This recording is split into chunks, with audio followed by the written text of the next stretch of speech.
Waalaikumsalam warahmatullahi wabarakatuh. Pilkada Purwakarta disinyalir bahwa berjalan dengan seru dan sengit. Hasil pengamatan saya dan obrolan dengan sejumlah teman, baik dari parpol dan praktisi politik, setidaknya ada 3 poros yang nanti akan berkompetisi memperebutkan singgah sana jadi P1 di kabupaten ini.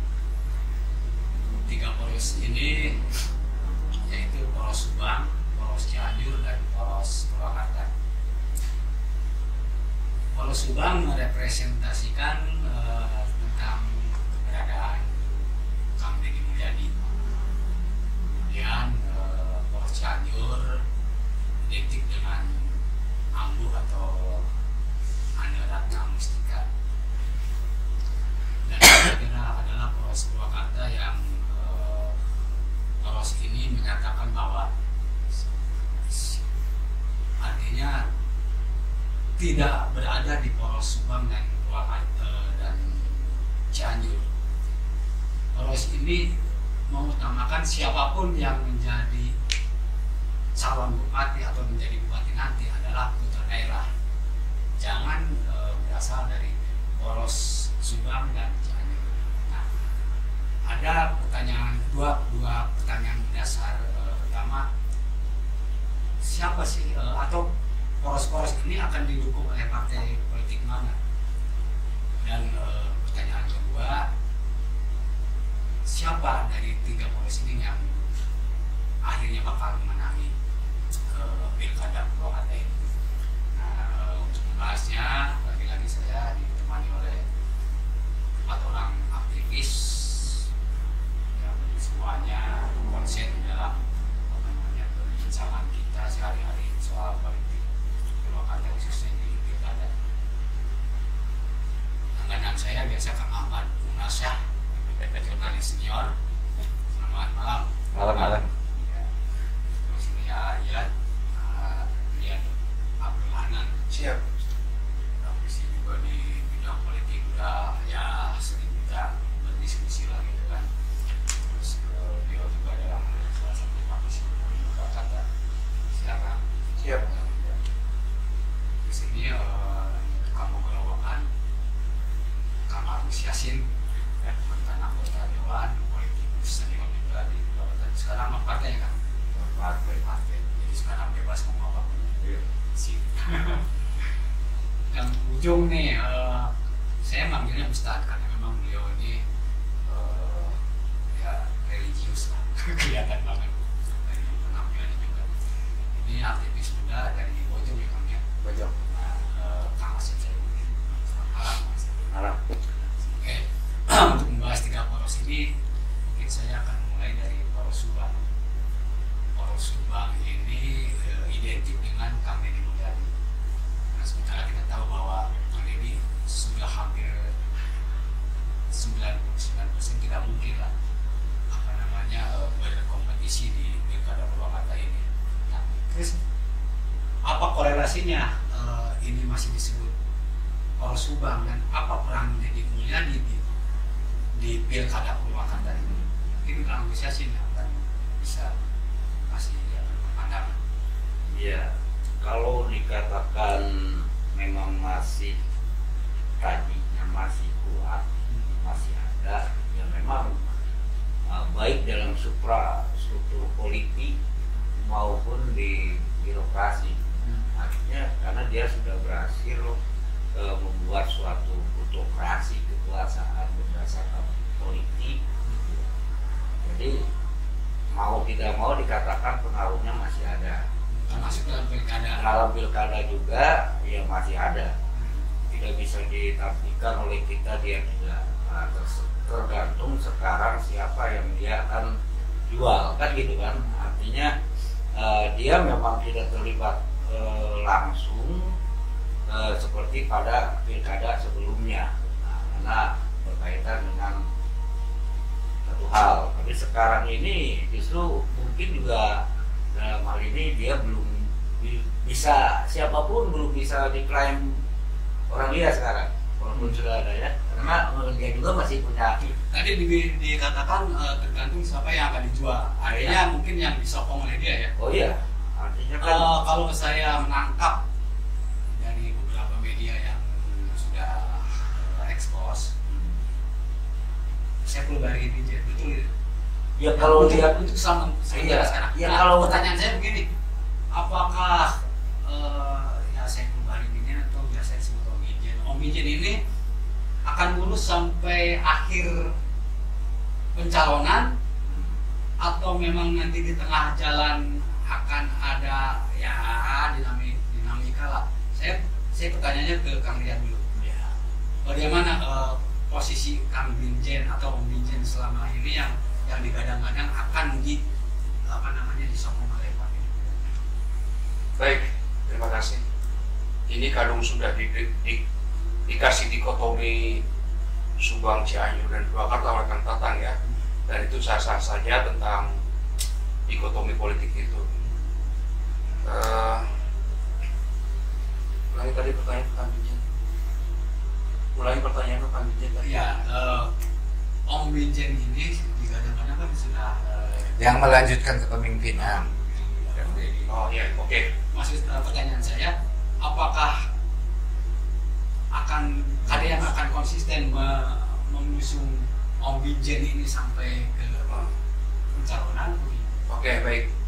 Terima kasih. Jadi saya jadi mengubah Deddy Mulyadi nih.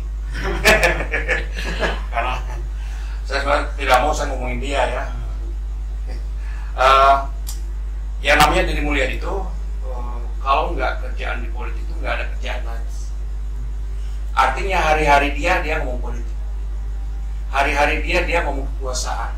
Dia iya, bukan politikus, lebih kepada kekuasaannya. Bukan pada politik, lebih pada kekuasaannya. Dia tidak boleh berhenti politik dalam arti kekuasaan. Nah, tidak mungkin dia tidak menyodorkan orang atau personal tertentu sehingga dia sepi person itu. Muncullah orang tertentu yang dimunculkan sehingga namanya begitu slogannya begitu ekstrim, penerus beliau kan begitu. Nah, tadi apakah akan terus berlanjut kepada ujung? Saya kira belum tentu. Tergantung apa? Nanti elektabilitas, dinamika, segala macam, banyak aspeknya, banyak komponennya atau aspeknya ya.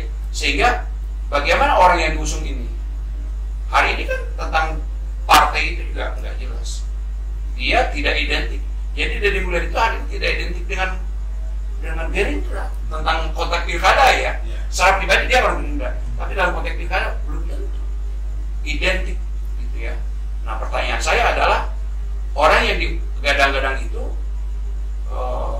belum tentu dicalonkan di partai itu, kan gitu. Oke, Kang Asep, walaupun KDM orang Gerindra, tapi tadi Kang Dia bilang bahwa tidak menjamin bahwa ini akan mendapat restu atau katakanlah mendapat tiket dari Gerindra.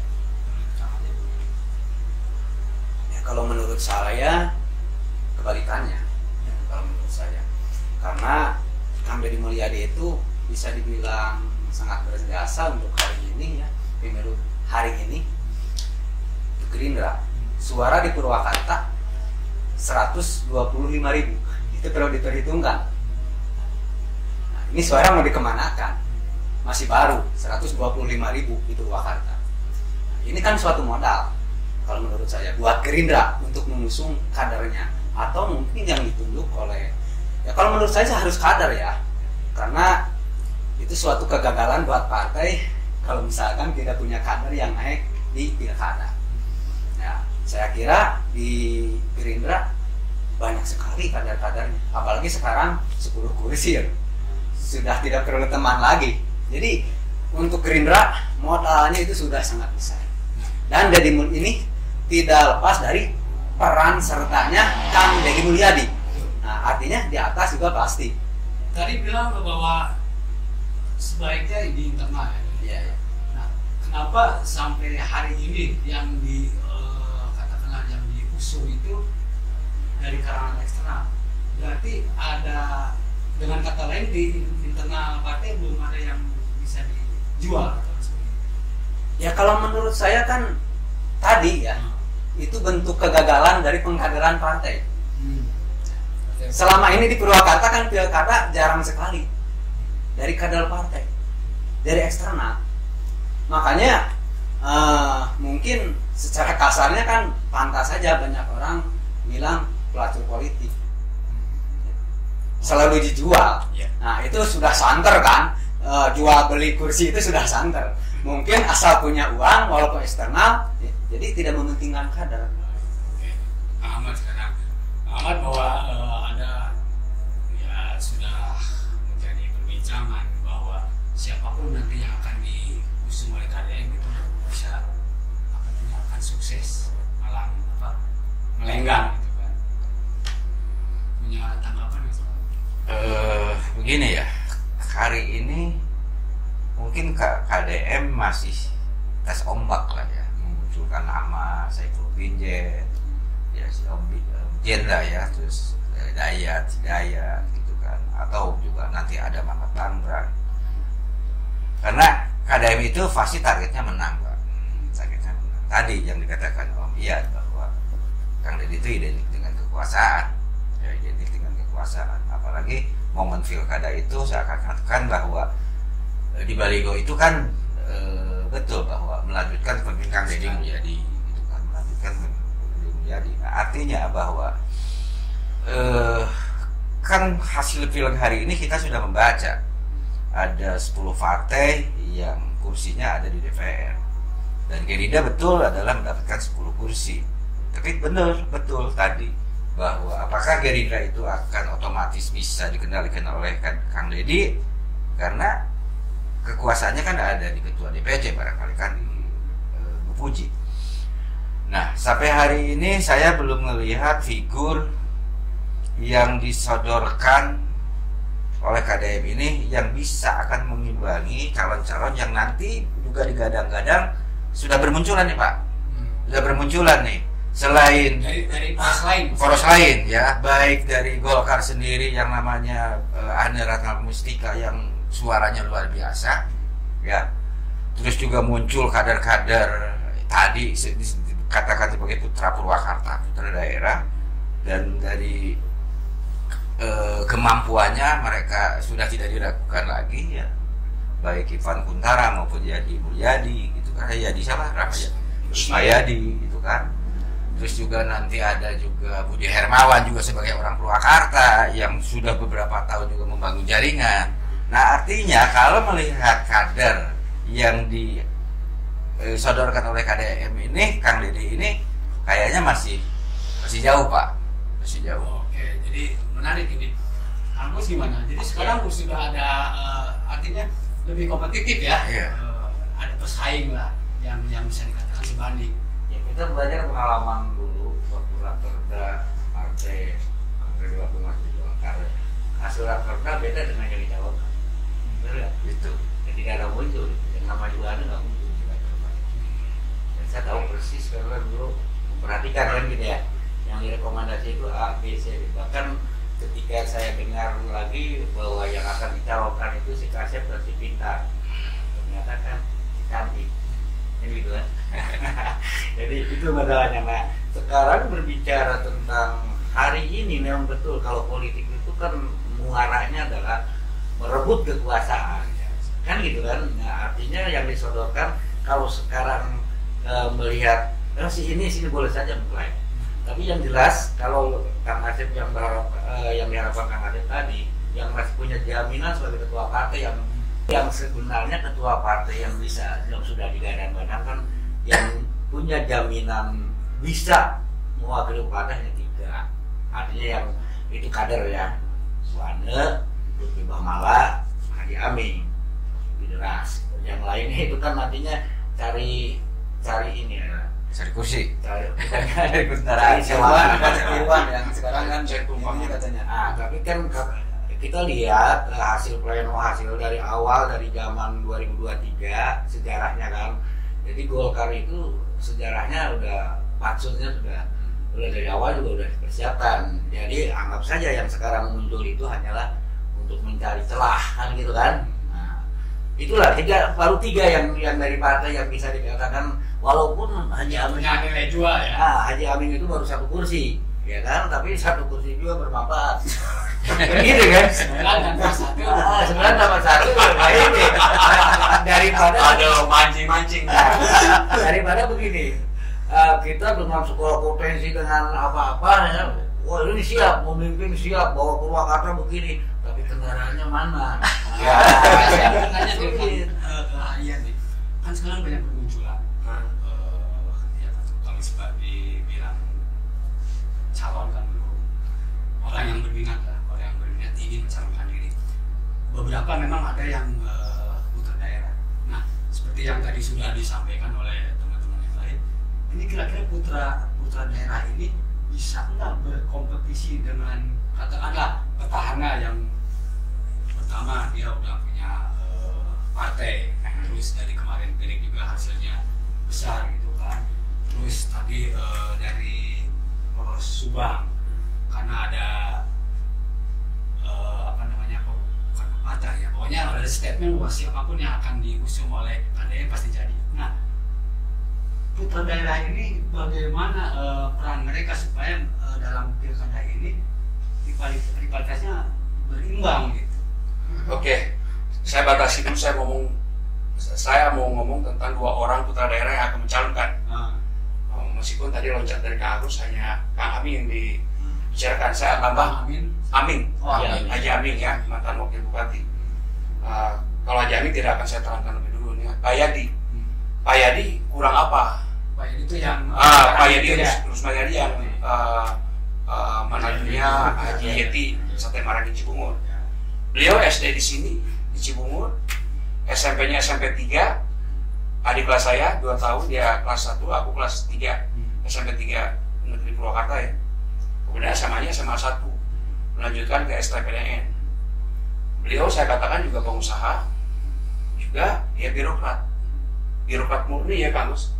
Dia sekolahnya di puncak sekolah birokrat, yaitu di APDN, gitu ya. Dari sisi elektabilitas gimana?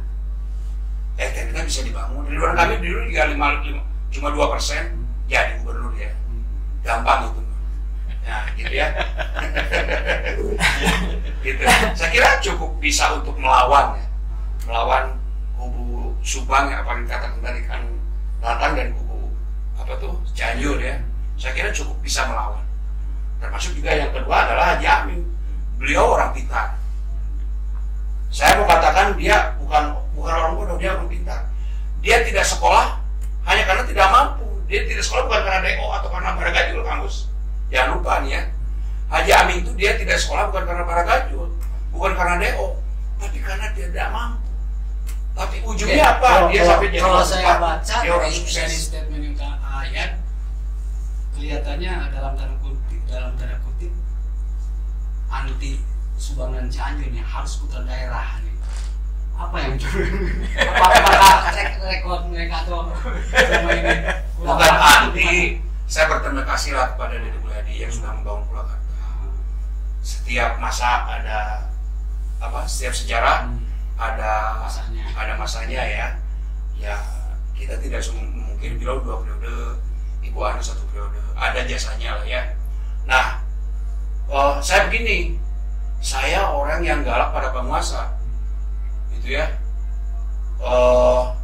Kalau orang Purwakarta asli, kalau melenceng saya gampang untuk kasih nasihat, disinter, atau setidaknya dia membangun wilayahnya sendiri. Lebih gampang mengasih evaluasi, ngasih nasihat, ngasih ujangan dan seterusnya, ketimbang orang luar. Gitu. Dikotomi itu bukan saya yang bikin ya, tentang Cianjur, Subang enggak ada. Tapi saya lebih gampang. Gitu. Haji Amin, kalau menurut saya Haji Amin adalah tokoh orang sukses di politik itu Haji Amin. Meskipun dia sebagai wakil bupati, dia orang pintar menurut saya. Oke, saya nangkap ya. Saya mau nanggapin ya. Nah, kalau menurut saya ya tidak seperti itu. Setiap putra daerah bisa mengembangkan daerahnya itu sendiri. Contohnya Kang Deddy Mulyadi bisa memajukan Purwakarta, tidak Subang. Ya. Artinya walaupun bukan putra daerah gitu. Betul. Di daerah saya, di desa saya, yang memajukan malah bukan putra daerah. Yang semakin ramai itu oleh orang luar karena membawa hal-hal positif dari luar gitu. Yang penting begini saja kalau menurut saya, nah, warga Purwakartanya ini cobalah ambil yang positif walaupun dari luar. Jangan kita berstigma bahwa oh ini harus putra daerah. Belum tentu, apalagi tadi calon-calon yang dibilang ya si anu kena juga tidak. Jangankan halayak banyak, jadi tidak didengar lah oleh masyarakat Purwakarta. Sudah melakukan apa sih di Purwakarta? Nah, oke, itu pertanyaan menarik harus dijawab, Bu. Iya, kenal pun tidak. Gimana untuk menaikkan?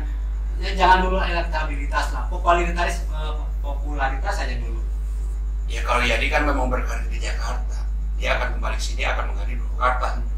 Kalau untuk satu waktu nggak untuk cukup waktu lah. KPU pasti punya rasionalisasi tentang bagaimana seseorang mencalonkan, dia cukup untuk melakukan sosialisasi atau kampanye. Saya kira cukup Pak. Dan itu Pak Yadi kan di sini kan dia tidak sekolah di luar, dia tidak ujung-ujung datang ke sini hanya karena lahir di sini, tidak. SD sampai SMA-nya di sini kok. Dia bolak-balik 1 minggu pulang ke sini kok. Itu pertuanya juga di sini sebagai pengusaha yang punya Yeti. Itu begini ya. Itu tadi Pak Yadi ya siapa ya? Berkarir juga di Jakarta ya. Artinya ini orang Purwakarta mau berkarir di Jakarta ya. Artinya orang luar pun ya mau berkarir di Purwakarta untuk memajukan Purwakarta itu bukan hal yang tidak mungkin. Contohnya tadi yang dilakukan oleh itu bukan Pak Yadi ya.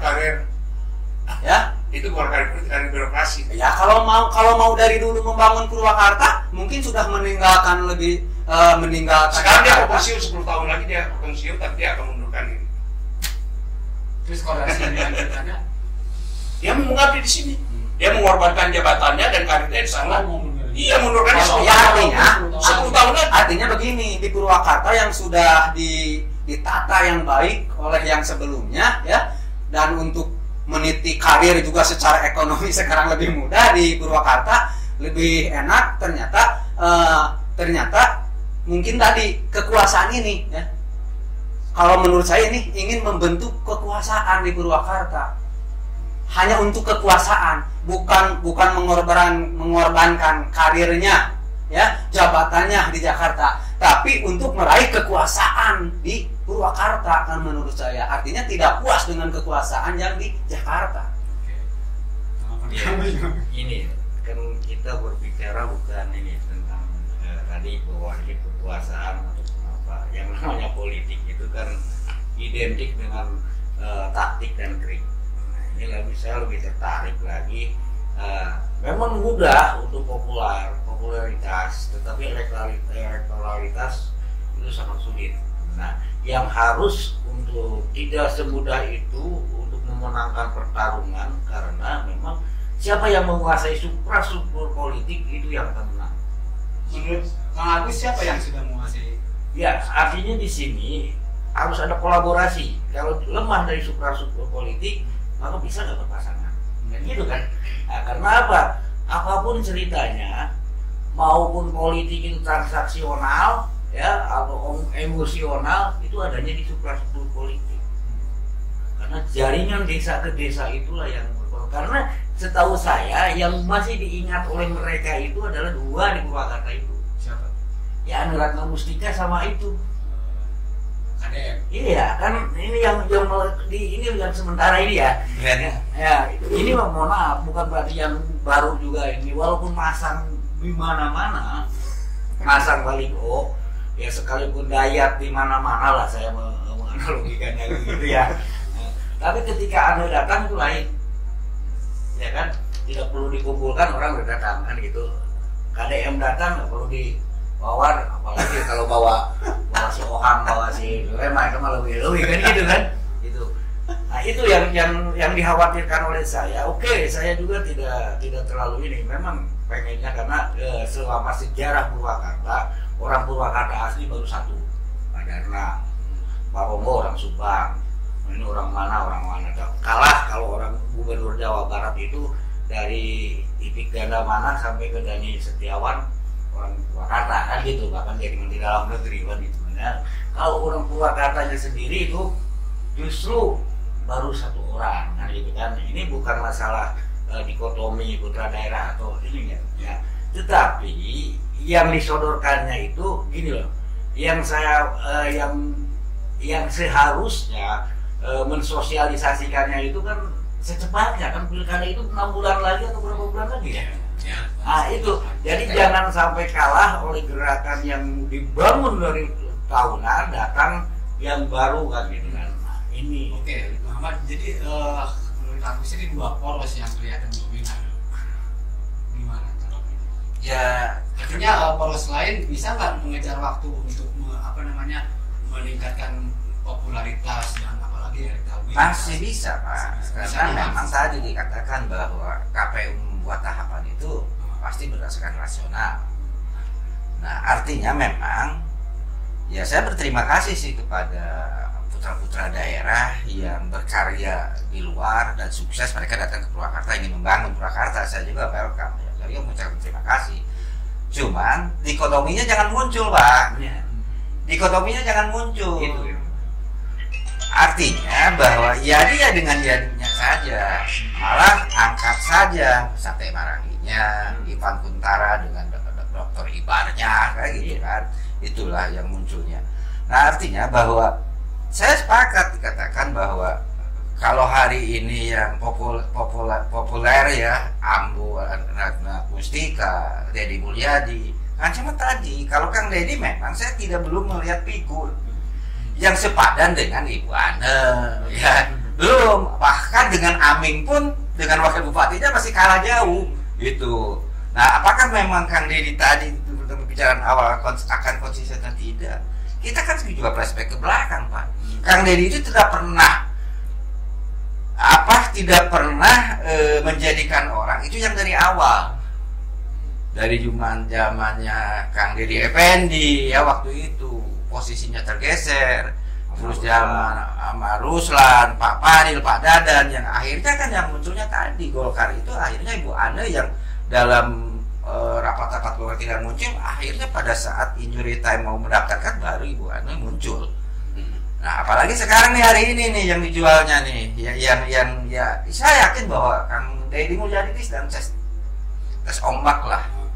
Laku enggak nih dagangannya, jangan-jangan nanti Kang Deddy ini juga ngambil Kang Yadi, ya berarti kemungkinan kan, atau Lutfi Bangala juga, atau Kang Aming juga. Jadi 3 poros itu bakal aja. Iya sama, bahwa 3 poros ini ke proporsionalnya belum permanen. Jadi kan kalau yang namanya poros itu karena persepsi individu orang per orang, sementara tidak ada poros-poros kali itu kan. Yang ada itu adalah pertarungan antara kekuatan. Hanya orang ini untuk meyakinkan bahwa ini klaim ini loh, ini saya ini, padahal di lapangannya saya tidak di Subang, tidak di Cianjur. Saya lebih jatuh cinta ke Yadi. Bagus ya. Kira-kira dari 3 poros ini akan hinggap ke parpol mana? Misalkan katakanlah Ambu ya. Ambu dari sisi perolehan kursi kan 9 ya, cukup perlu 1 kursi lagi. Ini menjamin nggak bahwa akan aman untuk menarik 1 kursi lagi minimal? Kan gitu ya, kalau di dalam politik itu karena ini butuh koalisi, maka butuh proses melalui mekanisme.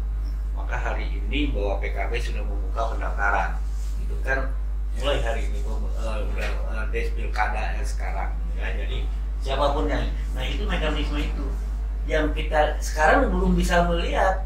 Kita melihat bahwa partai mana dengan siapa kan gitu kan, belum bisa. Nah ketika nanti orang juga bukan menghitung partainya lagi nanti kalau sudah daftar itu, tapi menghitung orang.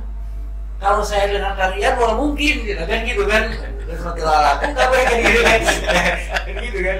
Jadi dia juga akan berhitung. Nah yang saya khawatirkan begini, ada keterlambatan orang-orang yang baru untuk menguasai partai. Syukur-syukur sudah menguasai partai kan gitu loh. Yang dikatakan Kang Asep, kalau Gerindra itu mau siapapun konsepnya udah aman. Kayak Golkar dulu 2019 itu udah aman, mau gimana pun Jadi yang datang partai itu bukan pengusung, tapi pendukung. Kalau sekarang di KPU-nya harus, karena ini 9 harus tambah lagi kan, berarti yang usung 2 kan gitu. Oke, Gitu. kayaknya waktunya udah habis. Saya ngasih sendiri ya ngasih. Para siapa rapat saya ngomong teh. Kan nanti bersambung. Saya ngasih kesempatan ya untuk closing statement ya, mulai dari Pak. Ya, Assalamualaikum warahmatullahi wabarakatuh. Bahwa saya mengucapkan terima kasih lah kepada Queen Media yang telah memberikan ruang publik seperti ini, apalagi menjelang pilkada. Karena saya ingin bahwa para calon ini sudah harus berani berbicara di ruang-ruang publik, Pak. Ya, di ruang-ruang publik. Artinya ya calon jangan baper ketika diundang untuk berbicara, untuk menyampaikan visi dan misinya bagaimana membangun Purwakarta, barangkali itu saja. Dan saya ucapkan terima kasih kepada ya orang-orang Purwakarta yang telah sukses di luar dan mereka ingin membangun Purwakarta. Saya ucapkan terima kasih. Dan memang pilkada tahun 2024 khususnya di Kabupaten Purwakarta akan menarik karena akan satu adalah hasil film yang bisa memungkinkan ini bisa 3 atau 4 ya. Karena saya melihat nih Pak, melihat bahwa ada partai juga yang ingin punya identitas untuk membangun Purwakarta, tidak masuk ke kubu Subang, tidak mau masuk ke kubu Cianjur, bahkan kubu Purwakarta pun. Nah, itu. Terima kasih. Assalamualaikum warahmatullahi wabarakatuh. Saya kira begini bahwa tadi dari Mulyadi ingin meluruskan pembangunan, tidak harus dikatakan ini orang saya kan gitu ya, dan tidak harus orang itu yang harus maju, siapa saja asal tadi menyambung pembangunan beliau kan begitu, orangnya siapa saja. Nah tentang orang yang diusung itu Maya, saya kira tidak akan ini ya, belum tentu akan dia sampai di penghujung itu, saya kira itu. Dan bermunculan hari ini putra daerah itu sebuah tanda yang bagus buat politik Purwakarta ya, bukan semata-mata ingin berkuasa, tapi semata-mata dia peduli pada daerahnya sendiri. Saya kira itu. Ya, kalau berbicara itu seperti saya katakan tadi, saya hanya kekhawatiran calon-calon yang belum memiliki partai ini jangan sampai jadi ada sebutan calon bupati Baligo kan gitu kan. Tapi harus Kalau iya. Apa buang-buangan sih gitu kan. kalau saya nggak begitu bagus. Ya haruslah ya gini. Karena tadi yang dikatakan oleh Kang Ahmad memang harus ada membuka diri gitu kan. Karena kan ilmu kemenangan itu bagaimana kita menjual diri, menjual merek dan menjual produk. Kan gitu kan. Ini ilmu sales kan, politik juga kan ada ilmu sales ya. Bagaimana dia bisa orang mengenal kalau dirinya juga belum terjual. Terus mereknya mana? Merek apakah itu hijau, kuning, merah atau apa itu mereknya? Identitas. Iya identitas. Baru bicara produk tentang visi dan misi nanti lah, gitu kan? Kalau sekarang belum apa-apa, belum ada yang menjamin sudah ada visinya begini ya itu bullshit lah. Oke. Sip.